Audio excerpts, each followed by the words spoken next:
kami laporkan tadi sebanyak 10 buku. Nah, itu menyangkut keseluruhan policy reform, policy alternatif untuk dijalankan oleh pemerintah ya maupun oleh Polri secara internal. Jadi kami usulkan supaya dibentuk revisi undang-undang tentang Polri yang nanti akan di follow up dengan adanya peraturan pemerintah atau perpres berikut inpres yang memberikan instruksi kepada Kapolri dan jajaran untuk menjalankan rekomendasi yang sudah disepakati di dalam laporan ini.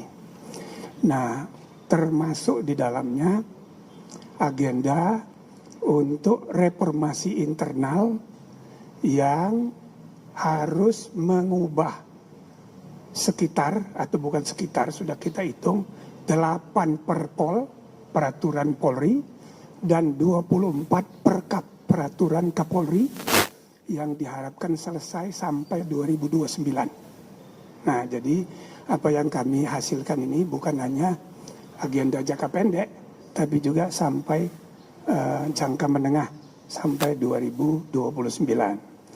Tadi Bapak Presiden menerima poin-poin yang kami laporkan, ada juga tukar pikiran, dan bahkan kami juga menyampaikan tidak semua kami bersepuluh itu 100% sepakat semua. Ada yang beda pendapat. Karena itu kita laporkan juga. Termasuk mengenai ide pembentukan Kementerian Keamanan. Kami sudah sepakati bahwa kami tidak mengusulkan adanya pembentukan kementerian baru. Tadi Presiden juga tanya, kita jelaskan. Yang kesimpulan kami, manfaatnya dibandingkan mudaratnya lebih banyak.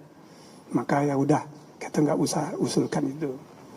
Yang kedua, kami juga melaporkan, kami ada perbedaan pendapat tentang metode pengangkatan Kapolri. Sebagian di antara kami berpendapat pengangkatan Kapolri tidak perlu dikonfirmasi atau mendapat persetujuan DPR. Sebagian di antara kami berpendapat tetap seperti sekarang. Setelah berdiskusi plus minusnya, Bapak Presiden memberi arahan, ya sudah seperti sekarang aja. Jadi Kapolri tetap diangkat oleh Presiden atas persetujuan dari DPR seperti praktek sekarang ini. Baik untuk Polri maupun Panglima TNI sesuai dengan ketentuan undang-undang itu bukan fit and proper test di DPR, tapi disetujui atau tidak disetujui. Itu namanya right to confirm dari parlemen. Jadi beda. Jadi Presiden hanya mengajukan satu nama, DPR boleh setuju, boleh tidak. Nah, walaupun dalam praktek selama ini selalu disetujui. Nah, jadi Bapak Presiden sesudah berdiskusi panjang memutuskan ya udah tetap aja seperti sekarang. Tapi poin ketiga sebagai hal yang baru, Bapak Presiden sangat menyetujui untuk dilakukannya penguatan Kompolnas. Ya, Komisi Kepolisian Republik Indonesia diperkuat sehingga keputusan dan rekomendasinya mengikat dan keanggotaannya tidak lagi ex officio seperti sekarang, tapi disepakati dia independen sehingga Presiden ya fungsi pengawasan terhadap kepolisian itu menjadi lebih efektif ya untuk ke depan, dan ini harus diatur di undang-undang. Nah, tadi sudah diputuskan bahwa di undang-undang itu nanti diserahkan pada proses penyiapannya, dan bahkan sekarang sudah ada rancangan undang-undang yang siap dibahas di DPR. Nah, di situ aja kita masukkan poin-poin baru hasil reformasi Komisi Reformasi ini.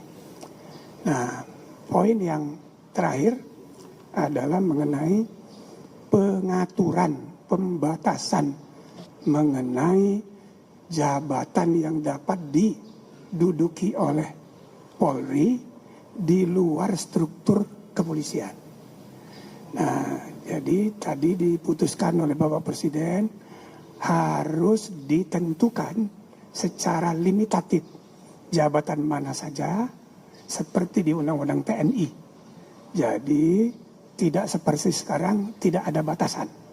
Nah, itu harus dimuat di PP atau dimuat di undang-undang yang segera akan diselesaikan oleh kementerian yang bertanggung jawab di bawah koordinasi Pak Menko.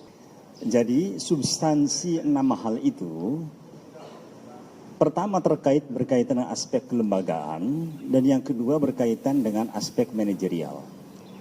Berkaitan dengan aspek kelembagaan muncul tadi terkait dengan struktural itu larinya ke kedudukan. Kemudian terkait dengan instrumental itu suprastruktur, regulasi dan aturan serta infrastruktur, sarana prasarana dan peralatan. Apakah itu alat peralatan keamanan maupun alat peralatan khusus. Dan yang ketiga yang ini kultur tadi yang Mbak tanyakan. Ini ada rincian secara khusus dan sangat rigid. Itu dari sisi aspek kelembagaan. Yang kedua, nah ini yang sebenarnya apa sih kemudian reformasi Polri ke depan terkait dengan aspek manajerial. Itu meliputi 4 hal. Yang pertama berkaitan dengan sisi tata kelola, yaitu di bidang pembinaan dan di bidang operasional. Di bidang pembinaan 3 hal. Tata kelola terkait dengan pengelolaan sumber daya manusia, yang sekarang diributkan bagaimana rekrutmen menjadi polisi, ada bayar segala macam, itu rigid. Mulai rekrutmen, mulai pendidikan, sampai dengan mutasi dan promosi jabatan. Ini yang kemarin-kemarin kita aspirasi itu banyak masukan itu. Yang kedua, tata kelola di bidang anggaran. Berikutnya tata kelola di bidang logistik. Nah, yang berikutnya adalah berkaitan dengan di bidang operasional. Nah, ini menyangkut terkait dengan 3 tupoksi Polri. Harkamtibmas, kemudian penegakan hukum dan pelayanan. Jadi rekan-rekan ketahui dari 3 hal itu 2 yang menjadi sorotannya, itu penegakan hukum dan aspek pelayanan. Itu juga rigid. Bagaimana kemudian pelayanan kepolisian itu nanti tidak lagi ada antrian, tidak ada lagi ada pungutan. Jadi jabarannya secara lengkap di situ. Berikutnya juga terkait dengan sistem kepemimpinan. Itu larinya tadi berkaitan dengan bagaimana proses pengangkatan Kapolri. Yang tadi Prof. Jimli sudah menjelaskan, ya ada perdebatan di situ, tetapi kembali sepenuhnya Presiden menyampaikan tadi bahwa tetap harus melalui persetujuan DPR. Dan berikutnya yaitu terkait dengan aspek pengawasan. Ini 2 hal rekan-rekan. Internal itu ada Inspektorat Pengawasan Umum, ada Divisi Profesi dan Pengamanan, dan juga ada dari sisi inspektorat, kemudian propam dan wasidik. Itu bagian penegakan hukum. Itu pun jabarannya secara rinci. Nah, yang terpenting tadi pengawas eksternal, yaitu Kompolnas. Nah, ini ada perubahan yang mendasar dari sisi kedudukan, dari sisi keanggotaan, kemudian juga dari sisi kewenangan. Jadi keanggotaan dijelaskan tadi, tidak ada lagi ex officio, semua dipilih 9 orang itu dari masyarakat. Kemudian terkait dengan kewenangan dan tugasnya, yang kalau sekarang kemarin hanya merumuskan, memberikan pertimbangan kebijakan dan strategi, berkaitan dengan operasional kepolisian dan administrasi kepolisian, ke depan itu dia juga punya kewenangan eksekutorial. Artinya, bisa dia kewenangannya itu direkomendasikan dan harus mengikat, harus dilaksanakan. Tadi sudah Prof jelaskan. Itu barangkali, dan yang terakhir itu transformasi digital. Semua tadi, baik tata kelola, bidang pembinaan operasional, maupun sistem kepemimpinan dan pengawasan tadi, itu kemudian ditopang dengan transformasi digital. Yang ujungnya nanti ada satu data Polri dan ada Polri Super App. Jadi masyarakat masuk melapor terkait apapun, apakah bidang pelayanan, di bidang penegakan hukum, ada di Polri Super App.